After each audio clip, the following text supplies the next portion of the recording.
പ്രിയമുള്ളവരെ, റാഫി ഡൂരാണേ. നമ്മൾ ഇന്ന് ബർക്കയ്ക്കടുത്തുള്ള ഒരു വാക്കവയിലാണ് കേട്ടോ. ഹജ്റത്ത് അൽ ഷെയ്ഖ് എന്നാണ് ഈ ഒരു വാക്കവയ്ക്ക് പറയുന്നത്. ബർക്കയ്ക്കും നക്കലിനും ഇടയ്ക്കായിട്ടാണ് ഈ ഒരു സ്ഥലം.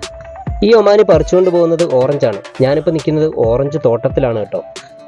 ഇനി ഇതിൻ്റെ വിൽപ്പനയാണ് എന്നെ അത്ഭുതപ്പെടുത്തിയത് കേട്ടോ. ഇതുപോലെ ഒരു ടേബിൾ ഇവിടെ വച്ചിട്ടുണ്ട്. വെള്ളവും ചായയും ഓറഞ്ചും എല്ലാം ഇവിടെ വെച്ചിട്ടുണ്ട്. ആവശ്യത്തിന് നമ്മൾ എടുക്കുക, പൈസ അവിടെ ഇടുക. പൈസ വാങ്ങാനോ ചോദിക്കാനോ ഒന്നും ആരും അവിടെ ഇല്ല കേട്ടോ. വിശ്വാസം അതല്ലേ എല്ലാം. സംഭവം വേറെ ലെവല്. വരാത്തവരുണ്ടെങ്കിൽ മസ്കറ്റിൽ തീർച്ചയായിട്ടും വന്ന് വിസിറ്റ് ചെയ്യേണ്ട കിടിലൻ സ്ഥലമാണ് കേട്ടോ. എനിക്ക് തോന്നുന്നു വൈകിട്ടത്തെ ആൾക്കാരൊക്കെ ഉണ്ടാവും, പക്ഷെ വൈകിട്ടത്തേക്കാളും ആ ഒരു വൈബ് അറിയണമെങ്കിലുണ്ടല്ലോ രാവിലെ തന്നെ വന്ന് നോക്കണം കേട്ടോ. കിടിലൻ തണുപ്പെന്ന് പറഞ്ഞാൽ കൈയൊക്കെ താണ്ട കൂച്ച് പിടിച്ചിട്ടുള്ളത്. ബർക്കയ്ക്കും നക്കലിന് വരെ പോകണ്ട. നക്കലിന് മുമ്പായിട്ട് ഒരുപാട് പേര് ഇൻസ്റ്റയിലൊക്കെ ഒരുപാട് വീഡിയോ ഇട്ടിട്ടുണ്ട്. ഞാനപ്പോൾ എന്തായാലും നോക്കാൻ വേണ്ടി വന്നേ. ഒരു രക്ഷയില്ല മക്കളെ, ഒരു രക്ഷയില്ല. കിടിലൻ സ്ഥലം. പിന്നെ മറ്റൊരു പ്രത്യേകത എന്ന് പറഞ്ഞാൽ ഒമാനിലെ ചക്ക കളിക്കുന്ന ഏക സ്ഥലമെന്നാണ് ഇവിടുത്തെ ഓണർ നമ്മളെ കണ്ടപ്പോൾ പറഞ്ഞത്. എനിക്ക് അദ്ദേഹത്തെ കാണാനുള്ള ഭാഗ്യം കൂടെ കിട്ടി കേട്ടോ.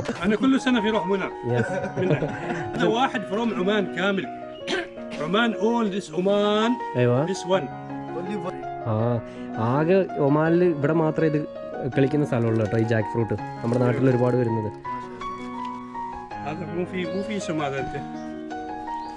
هذا تمر هندي مش تمر هندي. بولي This 3 from here. Yes.